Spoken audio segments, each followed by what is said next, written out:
પોરબંદરની ભાવસીજી સરકારી હોસ્પિટલ હાલ મેડિકલ કોલેજ હસ્તક છે. તેમ છતાં હોસ્પિટલમાં હાલ પણ ન્યુરોલોજિસ્ટ સહિતના ડોક્ટરોનો અભાવ જોવા મળી રહ્યો છે, જેથી અકસ્માતની ઘટનામાં ગંભીર રીતે ઇજાગ્રસ્ત બનતા દર્દીઓને ફરજિયાત અન્ય શહેરમાં જવાની ફરજ પડે છે. પોરબંદરમાં મેડિકલ કોલેજનો પ્રારંભ થતાની સાથે હોસ્પિટલના વિવિધ વિભાગોમાં ડોક્ટરોની નિમણૂક કરવામાં આવી છે.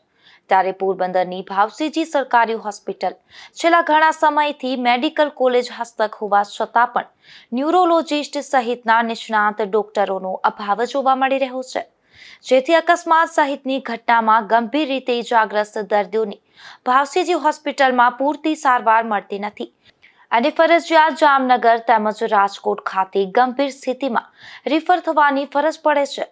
ત્યારે ગઈકાલે પણ અકસ્માતની ઘટનામાં ન્યુરોલોજિસ્ટ ડોક્ટરના અભાવે ફરજિયાત જામનગર ખાતે રિફર થવું પડ્યું હતું અને ત્યાં સારવાર મળે તે પૂર્વે જ યુવકનું મોત થયું હતું, જેથી ભાવસીજી હોસ્પિટલમાં ન્યુરોલોજિસ્ટ સહિતના ડોક્ટરોની નિમણૂક કરવા જીવનભાઈ જોંગી દ્વારા હોસ્પિટલના ઉચ્ચ અધિકારીઓની રજૂઆત કરવામાં આવી છે.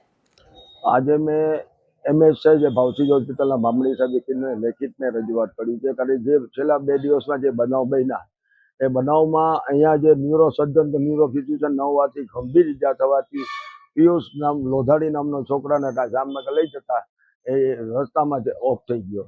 હવે મારું કહેવાનું એમ છે કે અવળી મેડિકલ કોલેજ છે અને મેડિકલ કોલેજ હોવા છતાં એક ન્યુરો સર્જન કે ન્યુરો ફિઝિશિયન નથી. અહીંયા સારવારના અભાવે આના કારણે સારવારના અભાવે ઘણા લોકો બિચારાના મૃત્યુ થાય છે. એ જ રીતે એક ધ્રુવ નામનો છોકરો 7 વર્ષનો જે ખાપરથી જતો સ્કૂલે જતો હતો એ રસ્તામાં રિક્ષા પલટી ખાતા એ પણ બિચારો સારવારના અભાવે, કારણ કે સારવારના અભાવે એનું પણ મૃત્યુ થયું. તો મારું કહેવાનું એમ છે કે આ લોકો મેડિકલ કોલેજની વાતો થાય છે પણ મેડિકલ કોલેજમાં જે પર્યાપ્ત ડોક્ટર કે જે અનુભવી ડોક્ટર કે જે ડિગ્રીવાળા ડોક્ટર કે જે અનુભવી હોય એ લોકોને જે જરૂરી છે એવા ડોક્ટરની નિમણૂક કરવી જોઈએ.